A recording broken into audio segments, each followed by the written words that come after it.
용자 소전 이무영.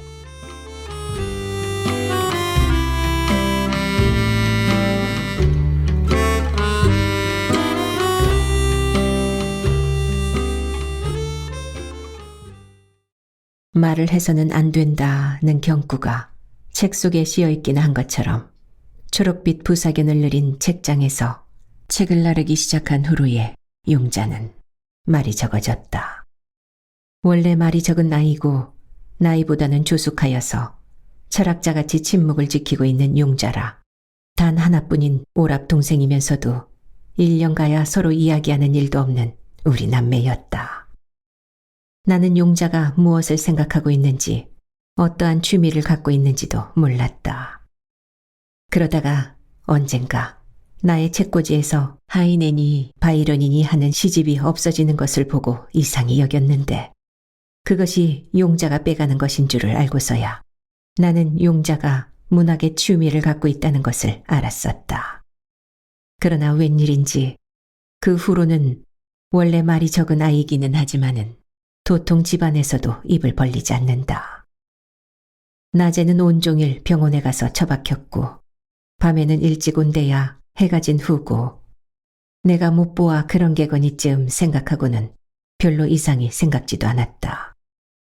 그러나 낮이나 밤이나 저 혼자 제 방에서 뒹굴다가 끼니 때나 되어야 안방으로 들어온다는 말을 어머니한테 듣고는 바이런의 여독인가 하는 생각도 없지 않았다. 집에서는 용자를 그렇게 만든 것이 나라고 생각하는 눈치다. 내가 문학서류를 사들이기 때문에, 아니 용자를 문학소녀를 만들기 위해서 저와는 분위가 떨어지는 책을 사들이는 것이라고 생각하는 눈치였다. 물론 아버지가 그렇게 생각하는 데는 그럼직한 근거가 전혀 없는 것도 아니다. 일찍이는 나도 문학 청년이었다. 중학 2학년 때부터 이해할 수 있는 정도의 문학서적이면 되는 대로 읽고 혹 씀내하고 원고지장을 사들인 때도 있었다. 그러나 아버지의 반대는 졸업기에 와서 더욱 맹렬하였다. 나는 멱살을 잡히듯이 끌려 의전에 시험을 쳤다. 별로 자신도 없었다. 되면 되고 안 되면 안 되어도 좋다. 아니 안 되는 것이 되래 좋다. 이런 태도로 시험을 친 것이 다행히 지금 생각하면 조금도 다행한 것이 아니었지만은 패스가 되었다. 이리하여 나와 문학과는 인연이 멀어졌지만은 문학을 그리는 정은 사라질 줄 몰랐다.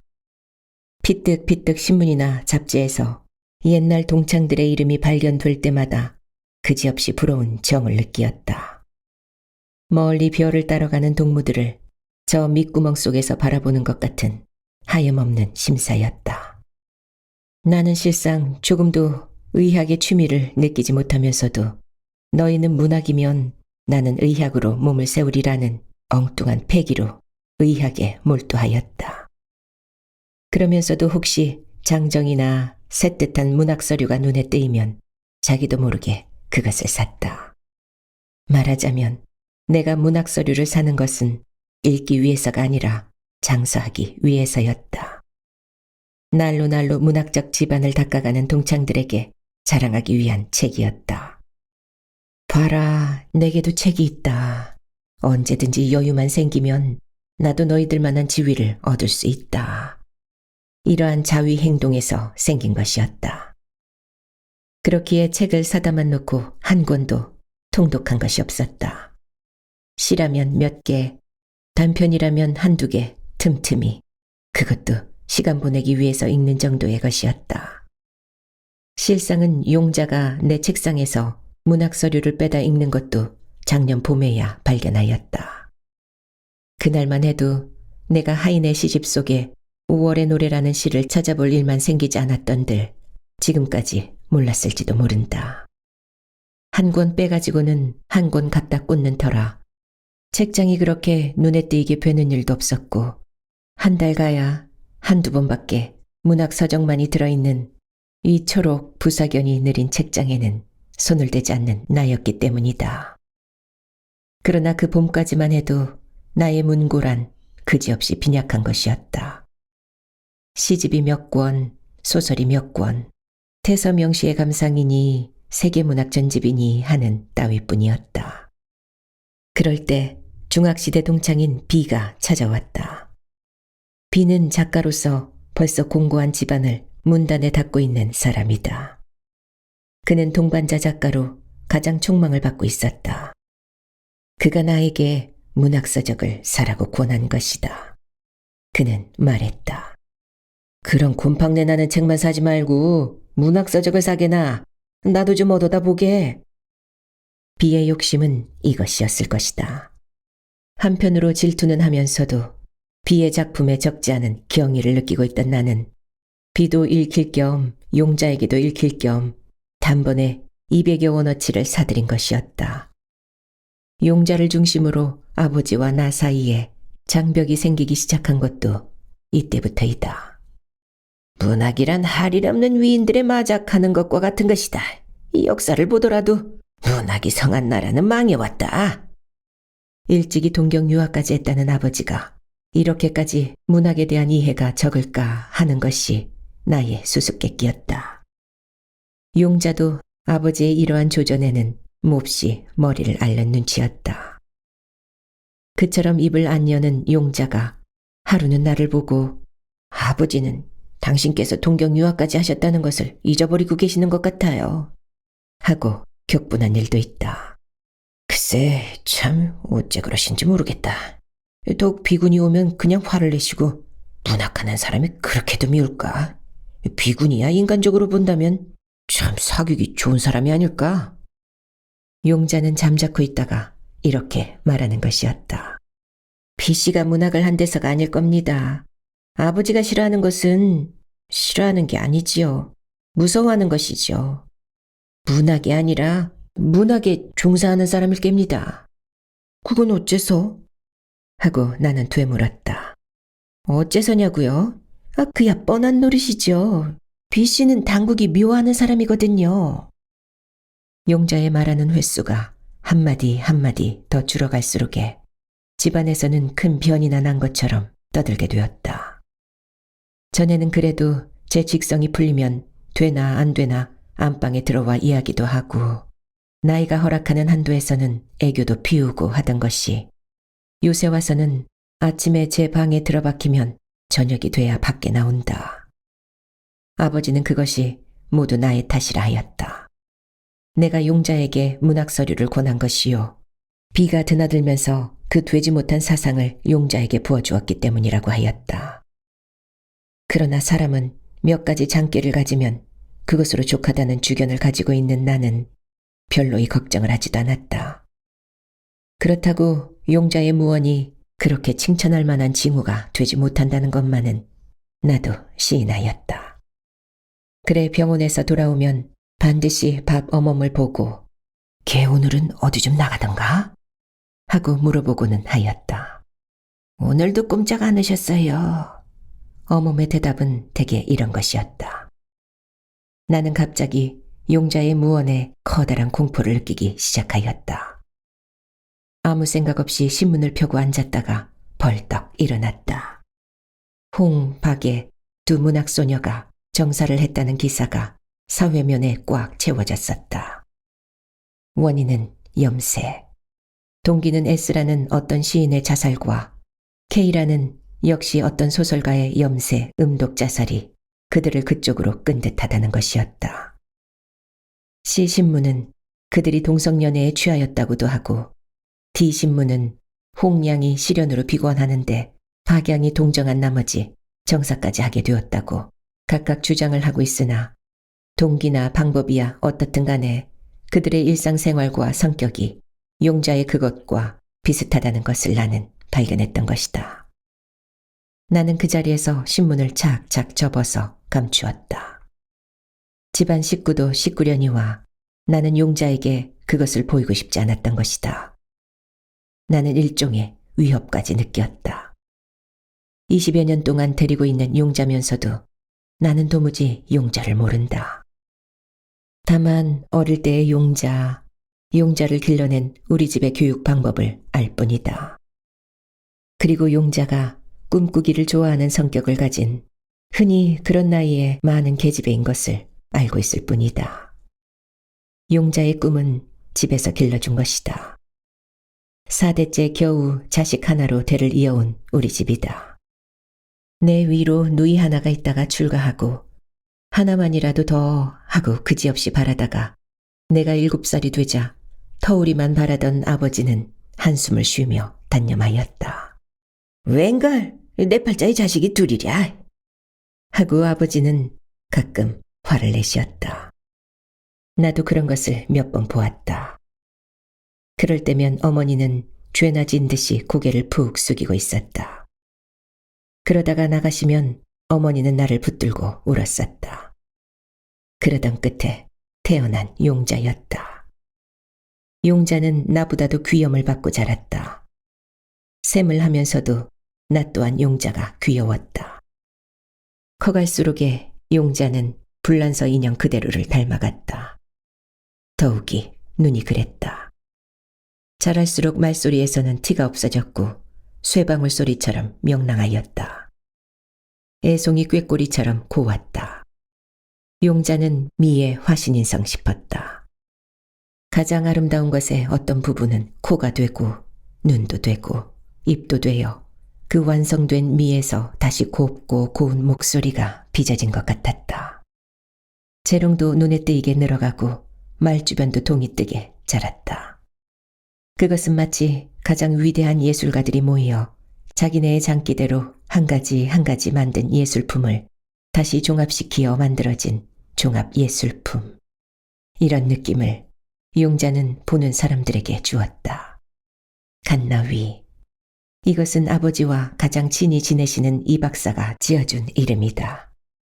모르기는 하나 그렇게 얄밉도록 귀엽다는 뜻이었을 게다. 그래도 박사는 자기의 감정이 전부 표현되지 못한 것 같은 불만을 느낄 때면 그거 그냥 집어삼키고 싶어 한다. 사랑의 손님이 오면 반드시 아버지는 용자를 데리고 나갔다. 그들은 둘러앉아서 이런 이야기를 시킨다. 용자야, 네? 너 커서 무엇이 될래? 선녀가 돼요. 선녀? 그래. 너 선녀가 뭔지 아니? 별나라에 있는 게야요. 이런 것은 모두 이 박사가 데리고 앉아서 아르킨 것이었다. 7살 때다. 집에서는 심심하면 용자를 데리고 입학 준비를 시키었다. 소가 발이 몇이냐 용자야? 내 시집 몇이야? 닭보다 개 발이 몇이나 더 많으냐? 아이 귀찮아. 날 맹춘 줄 아는가 봐. 용자는 입을 빼쪽하고 까만 눈동자를 헬끔한다. 그런데 용자 얼굴을 이 박사는 그걸 그냥 으로 표현하고 있다. 이것이 아주 수로가 되어 집에서는 심심하면 그곳 그냥 좀 사자고 덤비고는 하였다. 이렇듯 오는 사람마다 용자를 마치 하늘에서 떨어진 별처럼 다루었다. 그것이 필경에는 용자 자신도 정말 제가 하늘에서 떨어진 선녀나 되는 것처럼 인식해 한 것 같았다. 용자는 걸핏하면 선녀는 그런 것을 낳는 게야 하였다. 입학이 가까울수록에 집안에서는 불안이 떠들었다. 그래서 말끝마다 시험을 잘 보라고 주장질을 했다. 입학을 못하면 별나라 선녀가 개굴창 두더주가 된다. 그러면 용자는 까만 눈동자를 한껏 크게 뜨고 묻는 것이었다. 그래 나도 시험을 봐야 한다우? 그럼 넌 별 사람이냐? 용자는 알 수 없다는 듯이 잠자코 말았다. 그 표정은 아무도 흉내낼 수 없는 용자만의 독특한 표정이었다. 이러한 태도는 용자가 커갈수록에 더욱 뚜렷이 나타났다. 그는 말끝마다 그래 나도? 를 내세웠다. 그래도 집에서는 그것을 가르쳐 줄 줄은 몰랐다. 대개 그렇지 하고 재롱으로만 알고 맞장구를 쳐주는 것이 보통이었다. 용자는 철이 날 때까지도 저는 이 세상에서 가장 귀하고 가장 높고 가장 권위 있는 그런 존재인 줄만 여기는 것 같았다. 중학교를 졸업한 후까지도 저는 현대 조선의 여성들과는 어딘지 다른 것을 갖고 있는 초월한 존재처럼 자기를 생각하는 것 같았다. 이러한 성격을 가진 용자인 것을 잘 알고 있는 나였다. 그러나 그러한 성격이 천성이 어떻게 변했는지, 변하고 있는지조차 모르고 있는 현재의 나다. 용자야, 넌 왜 그리 방 속에만 처박혀 있니? 하루는 이렇게 물어보았다.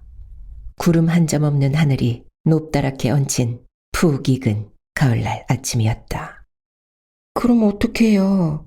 물무당처럼 돌아만 다닌다면 아버지나 오빠는 또 말씀을 하실 테죠. 돌아다니지 않더라도 집에서는 이야기도 하고 심심하거든 병원에도 좀 나오고 말끝에는 마가 붙지요. 용자는 말적게 대답할 뿐이었다. 오빠, 주무시오? 홍곤이 잠이 들려고 하다가 나는 용자의 부르는 소리에 깨었다. 어느 틈에 용자는 내 책상 앞에 손을 모으고 서 있었다. 아내가 제 친가에 가던 그날 밤이었다. 왜, 안 잤니? 하고 나는 가볍게 일어나서 시계를 보았다. 11시인데? 자는데도 시간이 있나요, 뭘? 하고 용자는 나글나글한 웃음을 생긋이 웃어 보이고는 나의 옆에 앉았다. 나는 이 귀한 손을 맞기에 충성을 다하였다. 용자는 한동안 꿈꾸는 듯한 눈으로 나를 쳐다보고 앉았다. 잠도 안 오고 책도 보기 싫고 해서 시간이나 보낼까 하고 나온 게려니 했다. 그래서 나는 병원에서 생긴 일이며 친구들이 오다 가다 하고 간 이야기 같은 것을 생각나는 대로 이야기하였다. 한 친구의 어머니가 손자놈이 처음 보통학교에 들어가서 미즈스코시 하고 배워 짓거리는 소리를 듣고 미즈코시 했다고 해서 그것이 그대로 물이 되었다는 것 같은 계집애들 듣기에는 우스울 만한 것만 골랐건만은 용자는 그저 방짓하다가 만다. 그러더니 밑도 끝도 없이 오빤 대체 결혼이란 것을 어떻게 생각하시오? 하고 수수께끼 같은 웃음을 웃는다. 나는 의외의 질문에 한동안은 대꾸를 못했다. 그야 해석에 따라 다르겠지.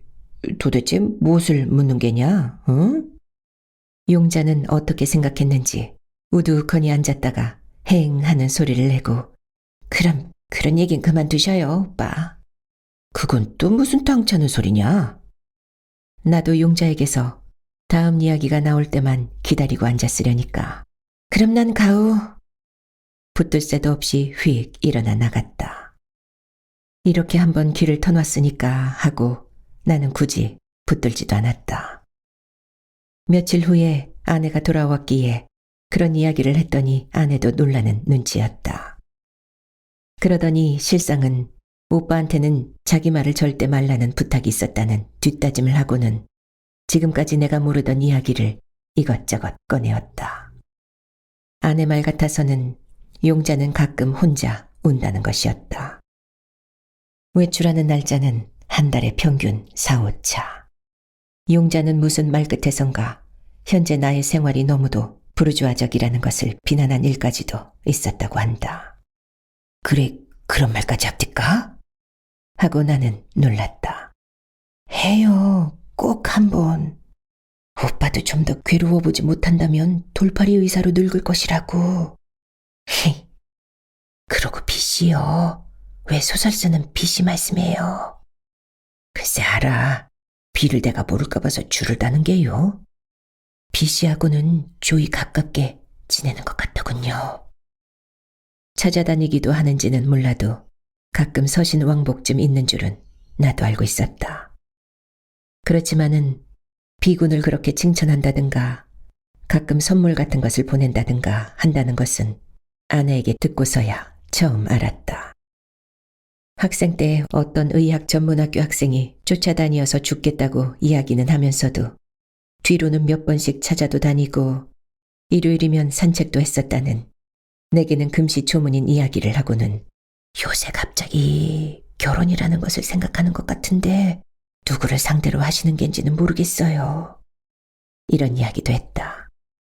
나는 좀 더 꼬치꼬치 물어보고도 싶었지만은 용자가 제 낯을 깎일 만한 일이야 저질렀을 것 같지는 않더라도 아내 입만을 통해서 용자의 전모를 캐어보자는 용기까지는 있지 않았다.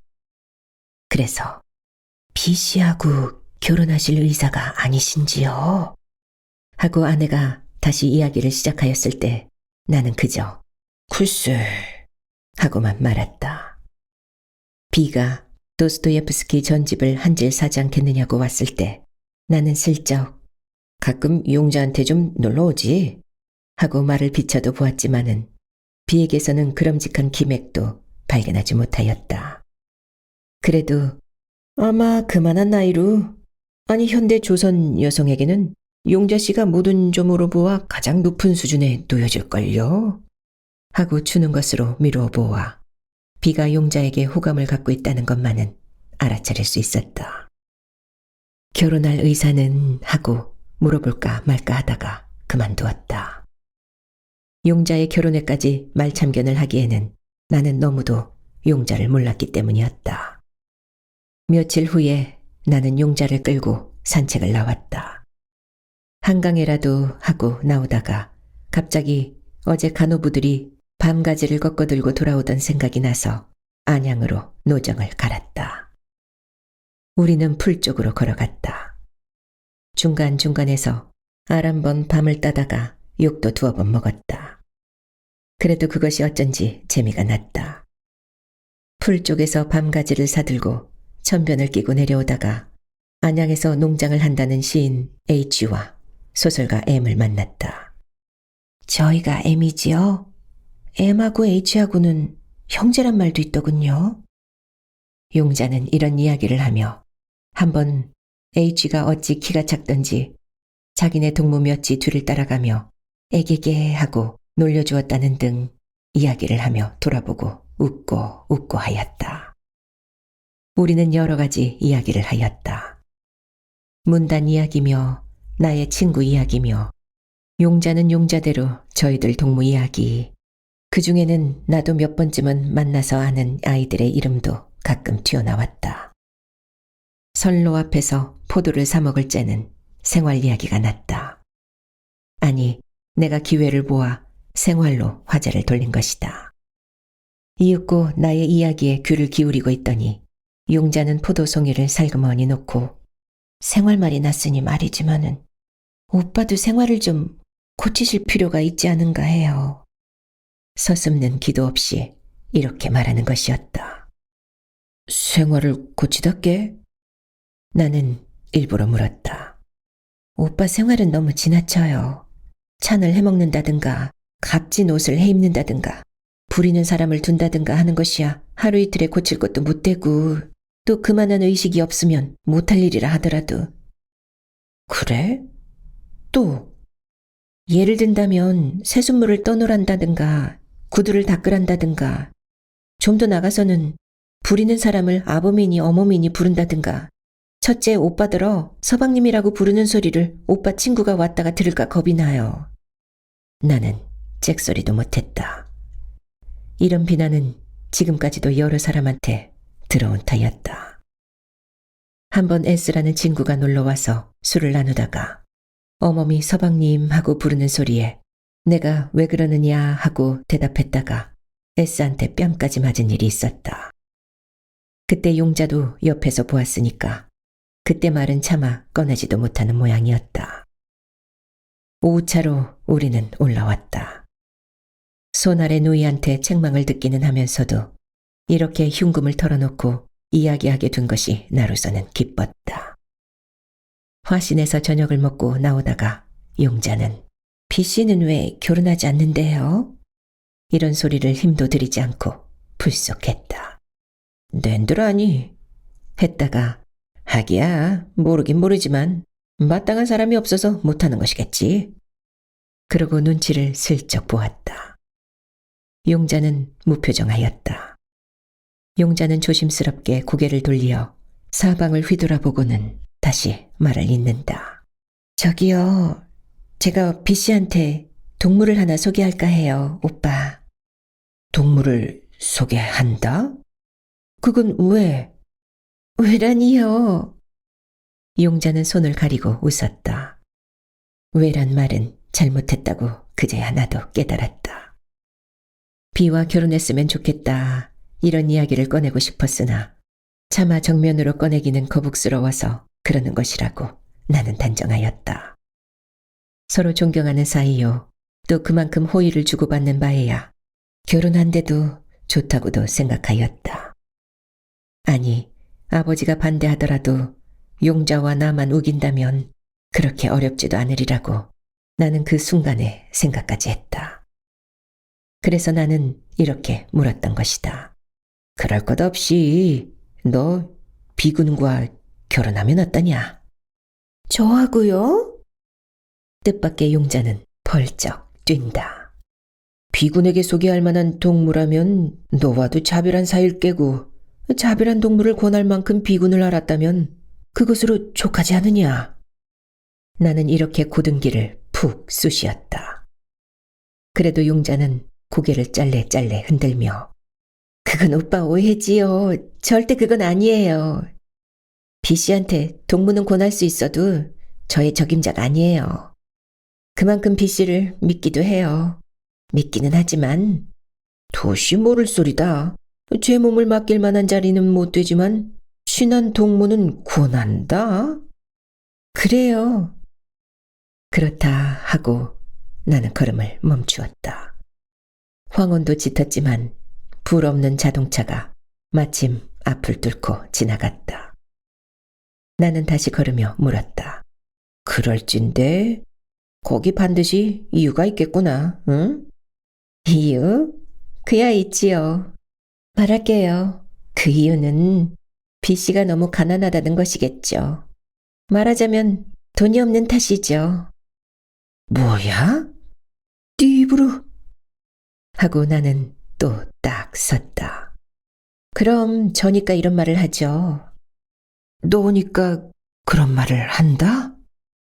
나는 또한 놀라 보였다. 그래요. 저니까 그런 말을 하여요. 용자는 다시 걷기 시작하였다.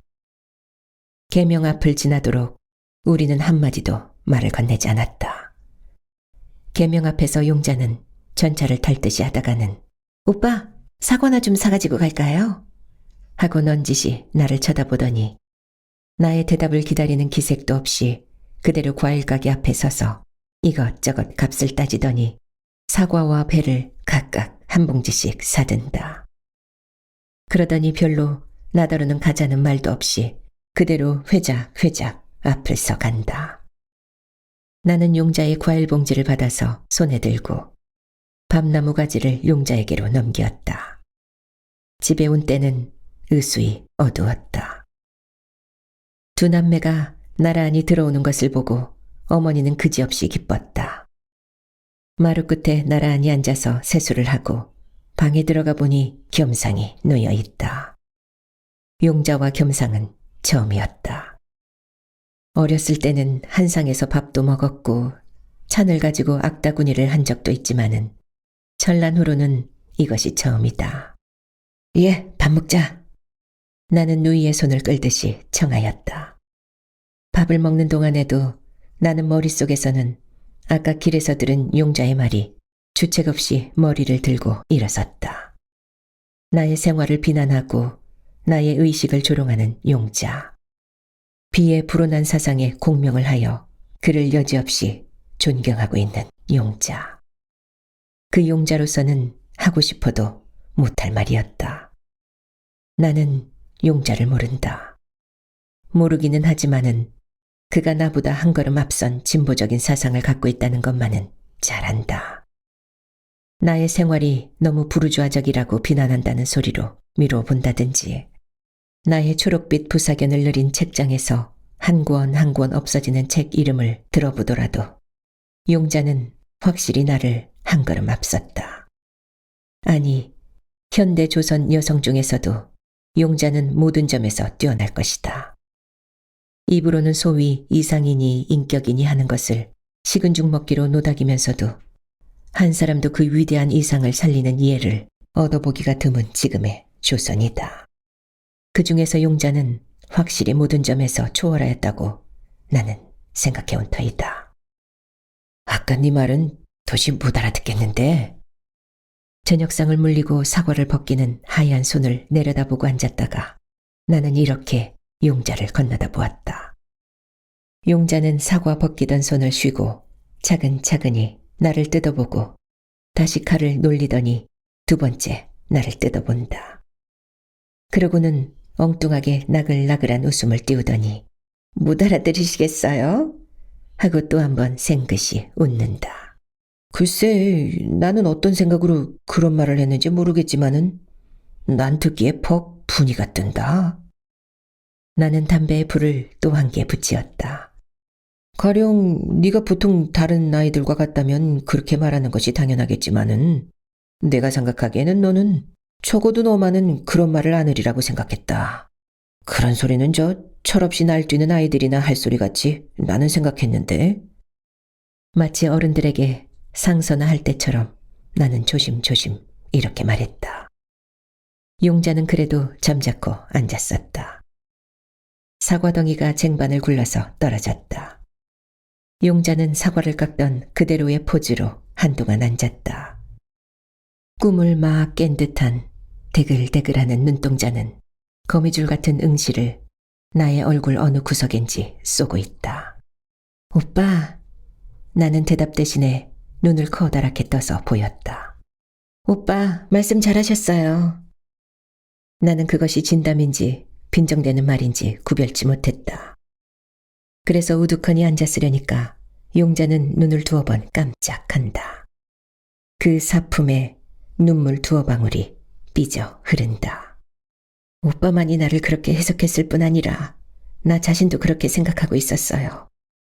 나는 의식에 있어서든지 미에 있어서든지 어떠한 점으로나 현대 조선의 여성들과는 유가 다른, 아니, 나는 어려서 내가 나 자신을 생각해오던 별나라 선녀 그대로라고 믿어왔어요. 동무들 간에도 또 나를 그렇게 생각해 주었고 나는 또 그대로 그것이 마땅하다고 생각해왔지요. 여기까지 말한 용자는 옷구름짝으로 자긋이 눈등을 누르고 하지만 이제는 그러한 환상이 여지없이 깨어졌어요.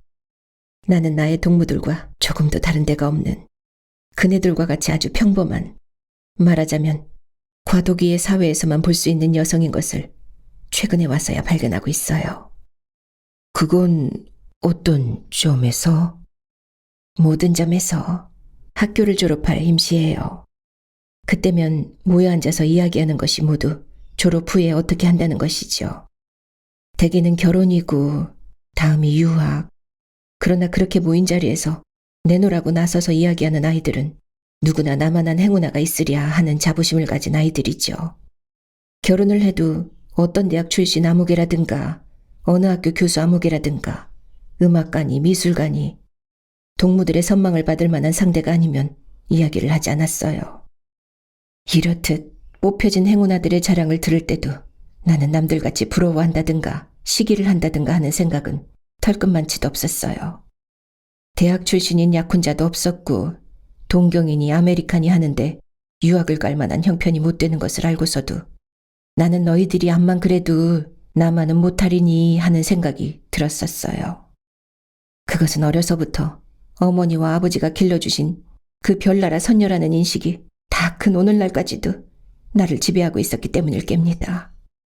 그것은 나도 잘 안다.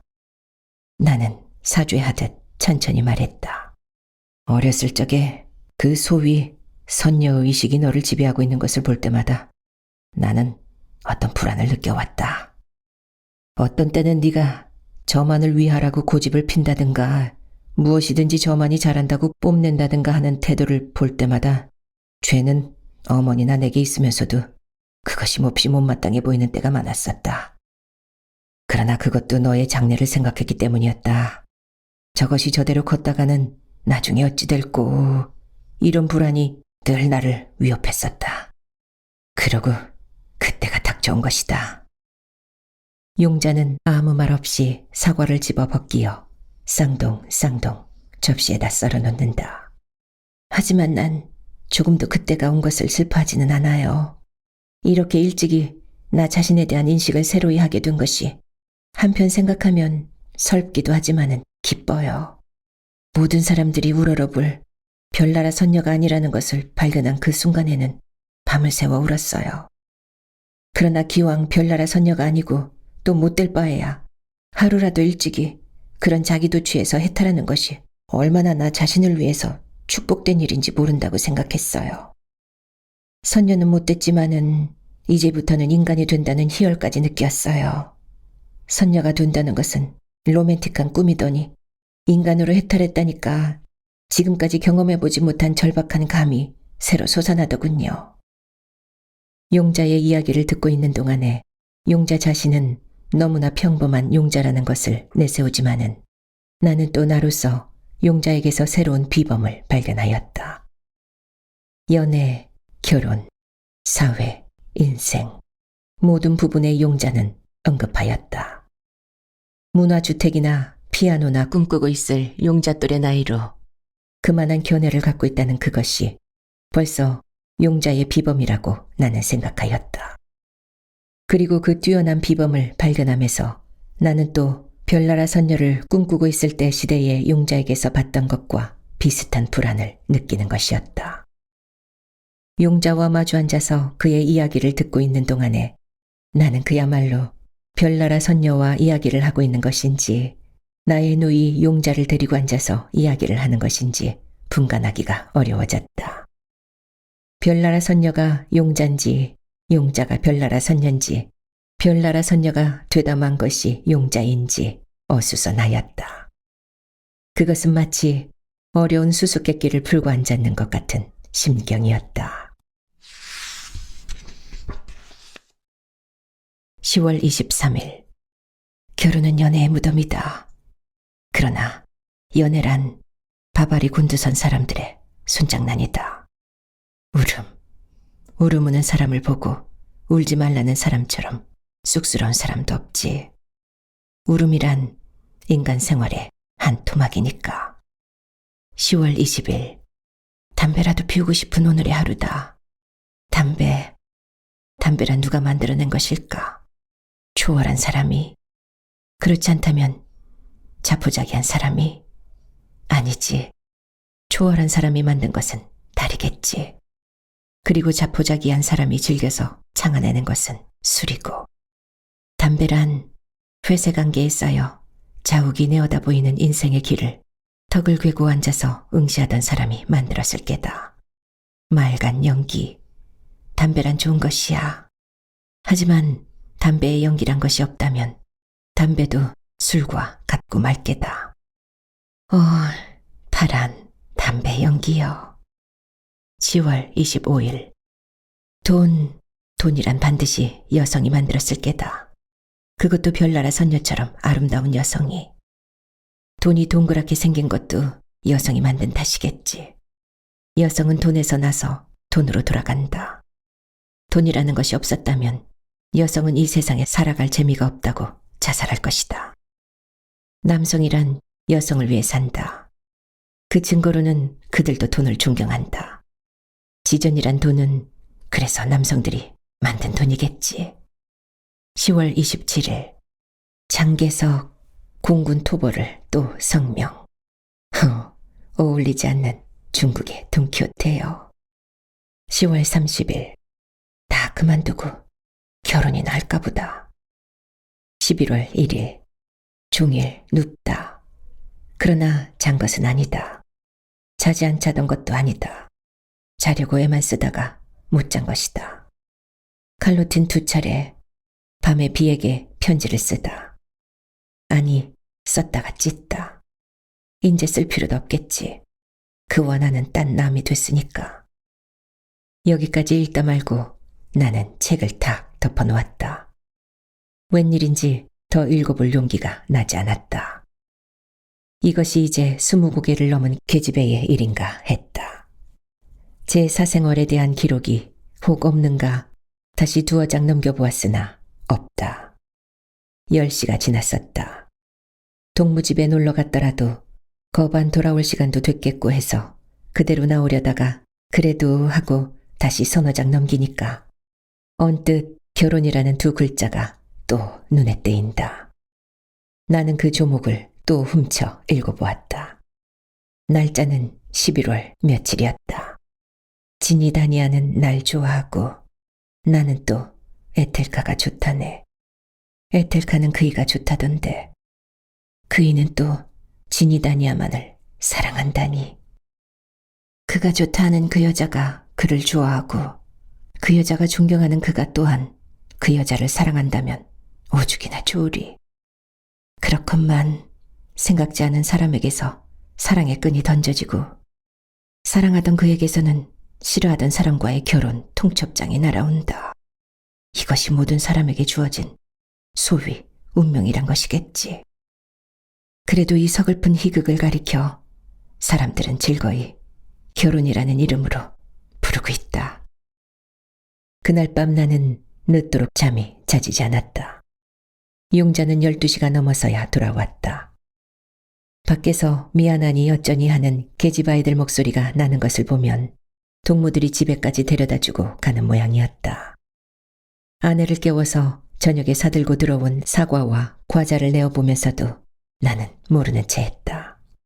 잡디까? 아니요. 아내는 근심스러운 듯이 고개를 쌀래쌀래 흔든다. 눕지도 않았습니까? 나는 또 한 번 물었다. 책상에 엎드렸어요. 이거 오빠가 작은 아씨 주라고 사왔다고 그래도 모르는 채 하겠죠. 아마 우나 봐. 울어? 아마 그런 것 같아요. 나는 자리옷을 입은 채 용자 방문 앞에 섰다. 아내 말대로 책상에 엎드려 스미어 우는 모양이었다. 이에 들어가도 좋으냐? 달래듯 이렇게 기척을 하려니까 용자는 깜짝 놀란 모양이더니 뒤미쳐 대답이 나왔다. 그만 자야겠어요. 그래도 들어갈까 하고 망설이다가 그럼 일찍언이 자라고 하고는 나도 이불을 뒤집었었다.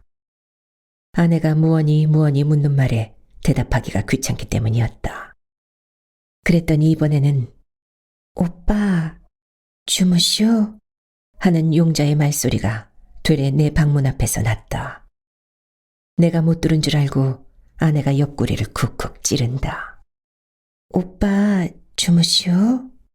오냐 나간다. 나는 미리 담뱃갑과 성냥을 찾아들고서 용자를 따라 들어갔다. 눈물줄기가 다 마르지 않았다. 현숙이한테 갔었니? 아니요. 나는 또 물었다. 어디가 아프냐? 용자는 고개를 살랑살랑 흔들고 방석을 내려 깔고는 저는 책상 앞에 가서 앉았다. 오랜 침묵이 찾아왔다. 나는 그대로 앉았기가 너무도 멋쩍어서 과자를 먹다 사과를 깎다 했다. 입이 달아서 2개째 사과를 깎으려고 할째다.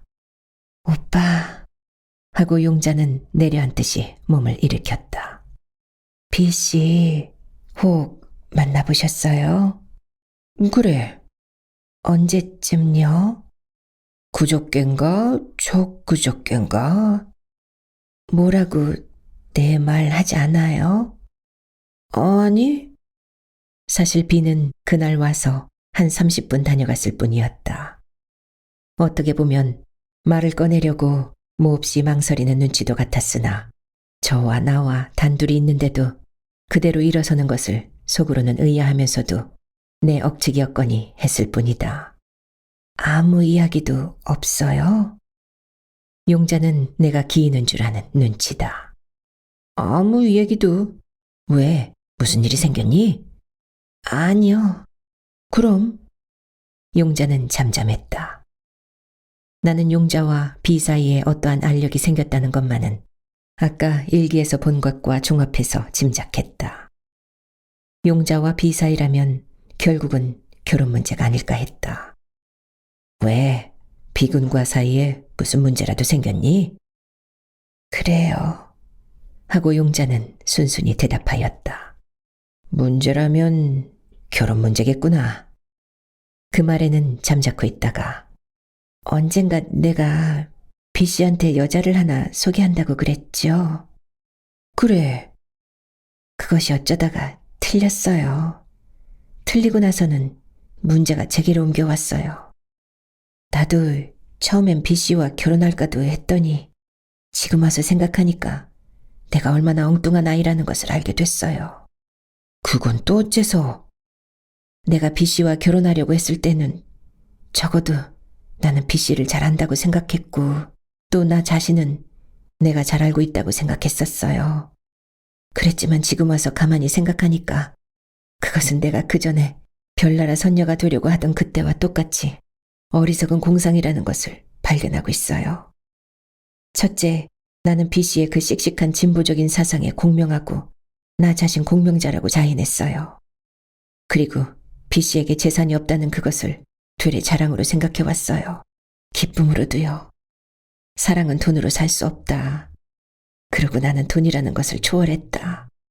결혼에 있어서 재산이란 것은 조그마한 조건도 되지 않는다.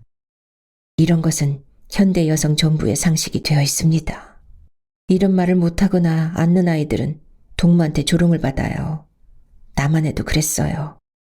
그런 아이를 보면 사람같이도 보지 않았어요. 그랬던 나 자신이 돈에 눈이 어두운 여성이라는 것을 최근에 와서야 발견하였어요. B가 돈이 없기 때문에 결혼하지 않는다는 그 말이 여기에 닿는 말이로구나 하고 나는 용자의 얼굴을 쳐다보았다. 처음엔 정말 그랬어요. 돈, 그까짓 것은 없어도 좋다. 그랬던 것이 하루하루 지나갈수록에 B에게 심지어 집 한 칸이라도 있었으면이라든가 그에게 생활비만이라도 생산력이 있었으면이라든가 이런 욕망이 불현듯 떠올라요. 나는 그래도 그런 욕망이 꺼지겠거니 하고 믿었으나 날로 커가는 것을 발견해요.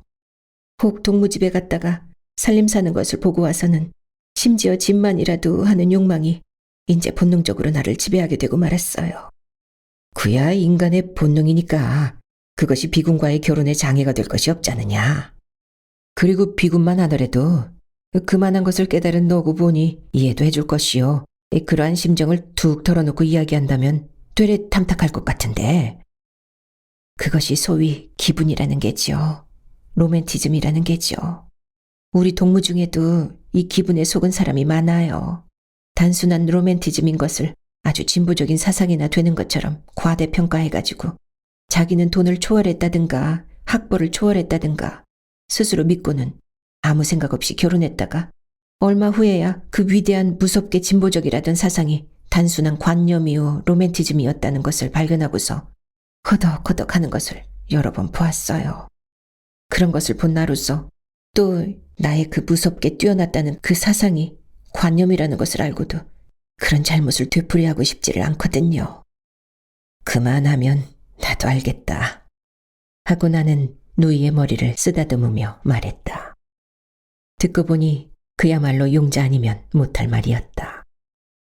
돈이 없다고 결혼 않겠다는 말을 이처럼 드러내놓고 할 만한 여성도 그리 흔치는 않으리라고 했다.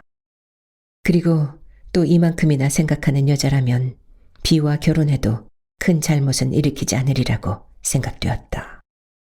만약 용자가 B와 결합하는 것이 용자의 소원이라면 그들의 생활만은 집에서 떠안아도 좋다고 생각하였다. B군과 결혼 못하는 이유가 그것뿐이란 말이지? 그렇죠. 용자는 자신 있게 대답한다. 그것만 해결 지어준다면? 그건 어떻게 해요? 어떻게든지. 용자는 한참 나를 노리고 보았다. 그러더니 그 방법으로는 두 가지가 있겠죠. 하나는 나의 의식 수준을 훨씬 높여서 그따위 부르주아 근성을 뿌리째 뽑아버리는 것일 게고 또 한 가지는 누가 있어서 말하자면 어떠한 재벌이 B씨 대신 나의 그 허영이지요. 그것을 만족시켜 주든지. 이 두 가지겠는데 첫째는 나 자신이 노력하지 않으면 안 될 것이겠고 보니 결국은 오빠가 그 재벌의 역할을 해주시겠다는 그 말씀이겠죠. 사실 나의 해결이란 것은 그것 이외에 아무것도 아니었다. 되레 나는 용자가 말한 첫째라는 것은 생각지도 못한 것이었다. 어떻게든지 너희들의 생활비만 보장된다면 문제는 없을 것 아니냐. 그러나 이 갸륵한 오라비의 호의를 용자는 싸늘한 웃음까지 뭉쳐서 걷어찼다. 고맙습니다. 그처럼이나 저를 생각해 주시는 것만은 그지없이 감사해요. 허나 난 그러한 방법을 여기 적용시키고 싶지는 않아요. 그건 왜? 나는 얼떨떨해서 물었다. 그건 결국 B씨를 타락시키는 것이겠죠. 난 결혼을 하기 위해서 B씨를 타락시키고 싶지는 않아요. 그가 그것을 받지도 않겠지만은 만약에 받는다면 나는 B씨를 없이 여기게 될 겁니다. 용자는 할 말을 다 했다는 듯이 자리를 고쳐 앉으며 사과를 껍질째 한 입 딱 물어대는 것이었다. 그러면 어떻게 할 테냐? 조심조심 이렇게 묻는 말에 용자는 모든 것을 청산했다는 듯이 명랑한 목소리로 대답한다. 깨끗이 단념하는 게죠. 그리고는 오직 B씨의 안에 들 만한 정도까지 나의 의식 수준을 높이도록 노력할 따름이죠. 이러한 일이 있은 후로의 용자는 무시무시한 생각이 들 만큼 명랑해졌다. 밤낮 할 것 없이 집에도 붙어있지 않았다. 그래도 아버지는 걔가 이제는 문학을 떼버린 게다 하고 되레 그러한 용자를 대견하게 여기시었다. 용자가 문학을 떼버리는 통에 나는 누이와 이야기할 기회를 갖지 못한 채 이듬해 겨울을 맞았다. 용자의 말을 빌린다면 너무나 귀족적이요 부르주아적 생활도 변함이 없이 지속되었다. 생활 태도란 그 인격과 사상의 반영인 것이다. 부르주아 그대로의 머리를 갖고 있는 내게 다른 생활이 있을 리가 만무한 것이다. 어쩌다 용자는 병원에 와서 제게는 좀 과한 돈을 청구하기도 했다. 그럴 때마다 나는 서슴지 않고 주었다. 하루는 자기의 동무 하나가 집이 가난하다고 그 어머니가 어떤 유곽에다 팔려고 한다 하며 100여 원의 돈을 졸라대기까지 하였다. 하루는 아이들 옷감을 끊으러 나왔던 어머니가 돈을 가지고 가면서 요새 용자 돈 쓰는 이야기를 하여서 내게서 돌려가는 어머니 용돈과 아버지한테서 돌려가는 용돈 전부가 용자의 손으로 새어 빠지는 것도 알았다.